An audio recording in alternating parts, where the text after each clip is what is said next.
ఇంకోటి డైరెక్టర్ శంకర్ గారిని మీరు గురువుగా భావిస్తారు కదా, గురు బ్రహ్మ గురు విష్ణు అని చెప్తూ ఉంటారు చాలా చోట్ల. నిజంగా గురువా మీకైనా? గురు బ్రహ్మ ఆయన. ఎందుకు అంటే యూనో ఫ్రాంక్లీ ఆయన నేను చాలా గురువుగా భావించాను, దేవుడిలాగా భావిస్తాను కూడా. ఏకలవ్య శిష్యుడినండి. నేను ఆయన దగ్గర ఎప్పుడు పని చేయలేదు, ఆయన దగ్గరికి వెళ్ళలేదు.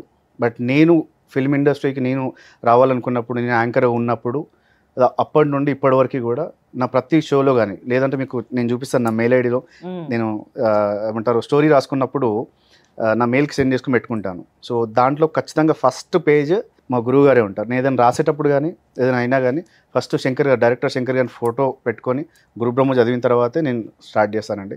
అండ్ ఆయన నాకు ఎప్పటి నుంచో గురువులాగా భావించుకుంటూనే వస్తున్నాను. దాని తర్వాత ఇంకొక ఇద్దరు నాకు గురువులు ఉన్నారు. ఒకరు ప్రభుదేవ గారు, డాన్సర్ ప్రభుదేవ గారు. అండ్ నెక్స్ట్ ఇది కొంచెం నవ్వుకుంటారేమో, ట్రోల్ చేస్తారేమో, బట్ నిజంగా చెప్తున్నాను, నేను సీరియస్లీ నా గురువు భావించిన దాంట్లో ఇంకొకరు యాంకర్ సుమా గారండి. సుమా గారు, యాంకర్ సుమా గారు. సో ఈ ముగ్గురికి నేను ఏకలవ్య శిష్యుడినండి. నా మెయిల్ మీకు చూపిస్తాను కూడా. ప్రతి ఏదైనా నేను రాసుకున్నా కానీ, ఏదైనా ఆలోచన వచ్చినప్పుడు కానీ, సో ఖచ్చితంగా ఈ ముగ్గురిని దేవుళ్ళ నేను భావించిన కాబట్టి మొక్కిన తర్వాతనే నేను ఏదైనా స్టార్ట్ చేస్తాను. ఈవెన్ ఎవరిబడి నన్ను ట్రోల్ చేసినా పర్వాలేదు, నేను ఏకలవ్య శిష్యుడిని, వాళ్ళ ముగ్గురిని నా గురువులుగా భావిస్తున్నాను. అండ్ మీరు గమనిస్తే నా షోస్ కానీ ఏదన్నా కానీ ప్రతిదీ కూడా ఏదైనా ఉపయోగపడేలాగానే ఉంటుంది.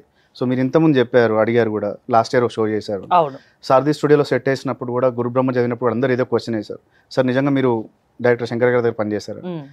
పని చేయలేదండి, నేను ఏకలవ్య శిష్యుడిని. బట్ ఈ ప్రోగ్రామ్ ఏదైతే ఉందో ఆ ప్రోగ్రామ్ నలుగురికి ఉపయోగపడే ప్రోగ్రామ్. సో రేపు పొద్దున నా ఫిలిమ్స్ కావచ్చు, లేదా నా షోస్ కావచ్చు, సో ఆయన వేలోనే నేను ఆలోచించడం కానీ, నన్ను అది కొంచెం చాలా సంతోషకరమైన విషయం ఏంటంటే ఆయన వేలో నేను ఆలోచించడం. సో అందుకని నేను ఆయన్ని బాగా అబ్జర్వ్ చేస్తూ ఉంటారేమో. ప్రతి మూవీ కానీ, ఆయన మాట్లాడే విధానం కానీ, ప్రతి ఒక్కటి మీకు బాగా నచ్చుంటాయి. అవునా? అవును. సో అది నాకు చాలా ఇన్స్పైరింగ్ అనమాట. ఆయన భారతీయుడు మూవీ కావచ్చు, దాని ముందు అపరిచితుడు మూవీ కావచ్చు, నన్ను ఎక్కువ ఇన్స్పైర్ చేసి మాత్రం అపరిచితుడు అండి.